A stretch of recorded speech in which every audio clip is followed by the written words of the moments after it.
We're going to strip ROI down to the basic. Return on investment just means what am I getting back for what I'm putting in? It's not just a financial metric. It's going to apply to your time, your energy, your people, your tools, pretty much everything you can think of in terms of ROI. A few examples. So if you're spending $500 on ads, so what's your return on that $500? If it's going to bring you in 5,000 or 10,000, fantastic. That's a great way to spend $500. If it's going to bring you in nothing, then that's problematic. On hiring, if you're bringing on a virtual assistant, or if you are hiring a new receptionist or inside salesperson doing a job that you used to do, is that going to free up 20 hours of your time to do $200 an hour work? Because that would be a pretty good trade. Content creation, when you guys are out doing your videos, if you spend an inordinate amount of time doing it, but it's not driving leads, it might just be something you're doing to check a box to feel productive. And a lot of the time, we don't stop to measure these things. We just operate on instinct or emotion. Feels like the right thing. When you start thinking like an investor, you don't care how it feels. You're asking yourself solely, does it work? Could that same resource be used somewhere else for more return? So here's another part that people don't talk about as much, and that's straight up ROI on your time. If you're spending 10 hours a week doing admin tasks that you could hire an admin for $25 an hour, you are locking up $250 a week in low return work. You really should just hire that person and offload that so that you can use those same 10 hours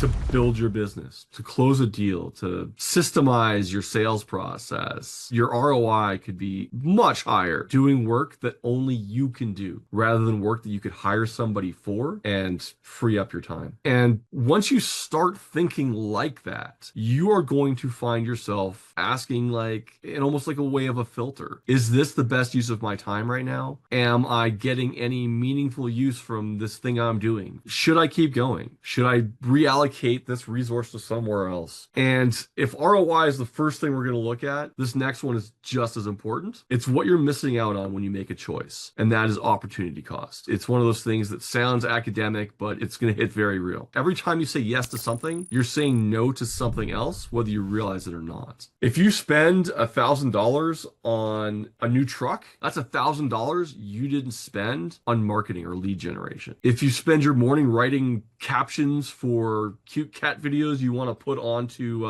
your social media page, that's an hour you didn't spend talking to customers and closing deals or building your next offer. Opportunity cost happens everywhere, and that is what makes it dangerous. You don't feel the pain of what you missed, but you're still paying for it. This is where a lot of people working on the operator side get stuck. You're choosing urgency over importance. A client email comes in and boom, you're off to the races. Some fire pops up, you drop everything to fix it. But what are you not doing in those times? You're not building your systems, you're not driving your growth, and you're not creating leverage. It's not about ignoring problems or being lazy. It's about being intentional with your time, with your money, and with your attention. Saying yes to everything is not a good strategy. As an investor, you need to say no to good things so you can say yes to greater ones. So think back over the last 2 to 3 weeks.